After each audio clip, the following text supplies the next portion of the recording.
તત્ર શ્રી વિજય ભૂતિ ભુવા નીતિર્મતિર મમ. તો સંજય કહે છે કે જે જગ્યા ઉપર ભગવાન અને ભગવાનના ભક્તો હોય છે ત્યાં આગળ ત્રણ વસ્તુ કન્ફર્મ હોય છે, કે ત્રણ વસ્તુ ઓટોમેટિક આવી જાય છે. કઈ વસ્તુ? તો બીજું તત્ર શ્રી, શ્રીનો મતલબ થાય છે લક્ષ્મીજી. જ્યાં ભગવાન અને ભગવાનના ભક્તો આવે છે ત્યાં એક સૌથી પહેલા વસ્તુ આવે છે એ છે શ્રી. તત્ર શ્રી મતલબ કે લક્ષ્મીજીનું આગમન ત્યાં આગળ થઈ જાય છે સૌથી પહેલા. અને બીજું કીધું તત્ર સ્ત્રી અને વિજય. બીજી વસ્તુ છે વિજય. વિજય મતલબ હવે કોઈ વસ્તુ માટે આપણે લાગ્યા હોય, કારણ કે યુદ્ધમાં ગયા હોય તો વિજય પ્રાપ્ત થાય. તો આ રીતે આપણું એક યુદ્ધ છે, મતલબ કે આમાં કે આપણે સફળતા પ્રાપ્ત કરવાની છે, વિજય પ્રાપ્ત કરવાનો છે.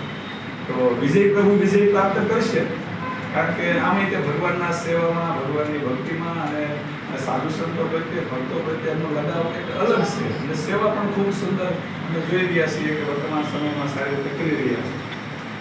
તો ગીતામાં કૃષ્ણ ઓર એક શ્લોકમાં પણ કહે છે કે સ્વલ્પમ અપ્યસ્ય ધર્મસ્ય